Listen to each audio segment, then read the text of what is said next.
Before starting this talk, I'd like to tell you a little story. It seems like it won't make a lot of sense, or that it's a bit out of context, taking into consideration what I'm trying to tell, but as I go along, it'll all make sense. Well, it all starts in around the 1980s, 1990s, between the fall of before the fall of the Soviet Union in New York. There was in a studio apartment, there was a family of 9 people. With the youngest one, the focus of our story, being named Gary. And overall, as any immigrant family, his parents had big dreams for him. The idea was for him to study a lot, go to college, and become either an engineer, a lawyer, or a doctor, which is for many the dream. And I think that for most parents around the world, no matter being an immigrant or not. But for Gary, that wasn't much of history. For him, all he wanted for himself was, according to him, something out of school. He didn't exactly know what he would do for all his life, but he felt like school wasn't his thing, and what he felt like was the best for him, and to make an impact on the world. So he had quite a poor run while he was at school, got told multiple times by both teachers, friends, and sometimes other people's parents that he wouldn't amount to anything in life, and that his lack of focus in school would end up being a huge problem for him later. Well, when he was 14, he started working at his parents' ice bagging business, which they had him work because living in a studio apartment in New York, which is quite an expensive place, even 9 people working for it in an ice bagging budget wasn't the best thing. So they also had Gary working for him in order to get enough money to survive. And through trials and tribulations, Gary eventually graduated from high school and ended up going to college. But at the same time he went to college, he started working at his father's wine business, the wine store. And it was at college that he had his first experience with the internet. And it is basically the point of this talk. And the internet was something that Gary he always had kind of an entrepreneurial spirit, from simply doing lemonade stands or trading sports cards with friends. He always found peculiar and different from general ways of earning money for himself, and pretty much the best ways to earn money, him being a kid. And when he got into college and he had this contact with the internet, his first thought was, that's something I can take advantage of. That's something that's futurely, or even now, it can be huge if I just work on it and focus on what I can do right with it. And after a bit of time, he had an idea to how connect the internet and what he saw with his father's wine business. And from that, it came the idea of selling wine online and having kind of e-commerce way of just selling more wine to his customers from all over the country, at a point where they didn't need to go to the store and talk to them about the certain wines. They just had a category online and he could pick it easy. And this seems like something fairly common today with things like iFood, but before that was something completely unheard of. It was innovative. He was like pioneer of e-commerce. And also in about 2006, while he was working at that, he also started a wine webcast on YouTube.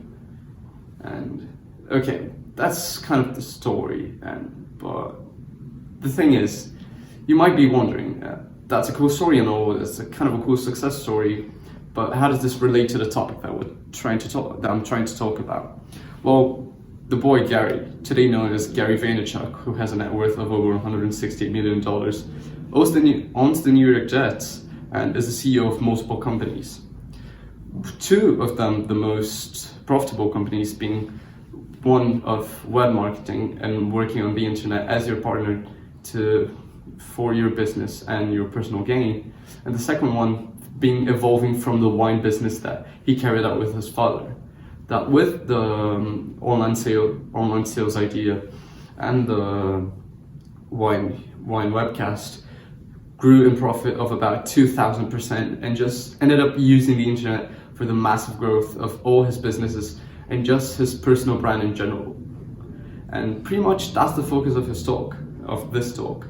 The internet is something amazing, and it has completely changed the work market and the way we look at work in general. But that's something we all know. We all, even being someone older or younger and looking back, you already know that the internet made a huge impact, even if you were already born even if you were born when it was already working. But the point is, how can we take advantage of it? How can we use the internet in a friendly way for us to reach our goals and basically improve on what we already do? And that's what this talk is going to be about. So no more stories for now. Let's talk about how the internet has made this change and the different factors that it affected. Well, if we were to look at life in general, but the work at this point as an equation, the internet messed around a lot with three factors. First one would be the importance and the effectiveness of marketing. The second one would be speed of distribution of information, of shorter attention spans, should I say speed in general. And the third one being the removal of gatekeepers. Gatekeepers is a more complex term that I'll talk about a bit later on. But first, talking about marketing. If you wanted to market your product your content, anything, you had to put a sign in a newspaper and hope that the one person who looked around at it was interested by it.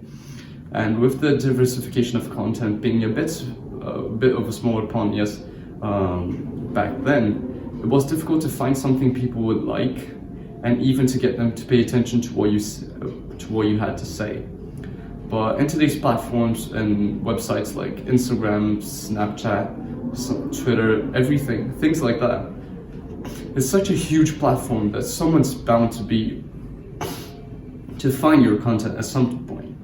And working through that, it is of the utmost importance that your content be attractive to the one that goes to see it. Not only attractive in a visual term, but for it to be good enough content to the point where someone who sees it wants to stay long enough for it to the point to where which you can build your brand. And from that you can create a snowball effect. The fewer people who see it decide to interact with it and like it and go forth with it, to the point where it goes to more people and more, to the point where now you have a huge network and you can work through your product with kind of a bigger ease, large ease. And that's where we go from. That's where we work. You need to the point is making your product the most attractive and appealing to the general public or to even your niche public. And that's another thing you need to keep in mind. Shooting everywhere in any direction just to try and get all kinds of people to your content isn't exactly the best idea, because aiming for everything, you'll simply get nothing. You need to have a specific target audience or someone that you know is going to look at your content and find value in it. And it's not about simply taking from people, and the point that it is also giving, it's giving value to someone who listens to or simply accompanies your content in a certain way. So it is important to have in mind the ones you're trying to affect. The second one, and tying into that, is speed. With the speed of information and how it is being distributed at the moment, and also in an age of shorter attention spans, you need to not only diversify your content, but also improve on it so that people keep coming back to it. It's not as easy as it once was, that there weren't many novelties, and people will stay for a long time, attend to it for a long time, because there was nothing else to see. But today, with the sheer amount of information and different content that we have to consume every single day, it is imperative that you keep yourself fresh, but also improve on what you already do, so you can keep your audience engaged. One good idea would be, for example, as a painter or artist, or simply for someone who draws, you need to make sure that your drawings or your art gets better every single day. Not every single day, but it improves more and more at the day, so that people who accompany your content and keep engaging with it see that you have improved and are interested in what you keep doing, in your evolution as an artist and as a person through your content. And that's one way of doing it, is improving on your craft, improving on what you already do, or being a sportsman, getting better at your sport, or simply diversifying in other areas, or combining a certain kind of content with comedy, fashion, or simply something that will keep your audience engaged on what you have to say, on what you have to produce, and the general impact that that would make. And not only that, but the importance of how consistent your content is. That means that with people having a short of an attention span, stopping your focus, how we have today, it is imperative that you keep producing content at a fast rate, because if you don't, people forget about you fast. And this has happened time and time again, where someone not being able to produce content fast enough has ended up being being sought out as what people simply call irrelevant. They've just become irrelevant in the eye of the public, and building yourself up from a former glory position is almost as hard as simply starting from the beginning. So it is important that you do as much as possible to keep yourself on top of what is necessary. And the last one would be gatekeeping. And gatekeeping is what people like to call the higher ups, or someone in a higher organization which previously might block you from reaching your dreams or your goals from kind of a judging position. That being in the music industry, something back then something like record labels, or someone that you needed to go through to make sure that your music or whatever your product is being thrown out to the general public. For example, taking the example where you're told if you're a musician but you didn't sign for an album or record with a label when you were when you were at your peak, it was kind of difficult to really get your music to the public. This meaning that every single kind of content that was laid out to the general public was filtered out by what someone's vision was of what was of quality and what needed to be done from that. But today, with the internet working the way it is, this kind of gatekeeping form isn't completely out, as things like censorship in certain platforms still exist, or simply taking out content for no reason are still a thing. It still exists, but it's not nearly as prevalent as it was before. And your content goes directly to the consumer instead of someone having to evaluate if it is good or worthy of certain attention to the point where it goes out. You don't need someone in the museum to tell with you if your painting is good enough or not to be exposed to the general public. You just need to put it directly on the internet, be that through the website you think it's good enough for your product to be advertised, and simply let the public decide. You go directly to the consumer, and that's the biggest advantage of the internet. That's why you have multiple rappers on the industry today, and not just one at a time, or one musician, one artist at a time as it used to be. Artists like Travis Scott, Drake, or YNW Melly, they're all in at the same time. They're all having their spotlight. Even though definitely not as famous as each other, they're still all shining at the same time in the music industry. Something that didn't used to be that common. And that's all thanks to the internet. And artists like Justin Bieber or The Weeknd, who gained most of the thing they have today through the internet and how it works.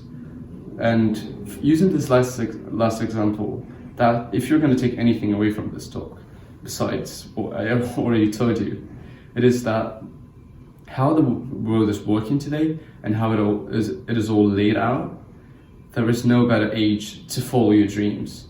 You simply have the formula all set up for you. It isn't as hard as it was before, although it isn't easy. You still have to work hard, but the means are as laid out as anything. You see artists blowing up left and right because of the internet, sportsmen getting famous and getting contracts because of big presence in such platforms. Someone, for example, like Ryan Garcia, a boxer that, even though he's a good boxer, he gained most of his fame because of his huge following on Instagram. And that's something that you can do too, because it's not only about skill, it's about the value you bring through your content and how much you're willing to work for it and how much you know the platform. There has never been a better age to follow your dreams and go after whatever you think it is you should be doing.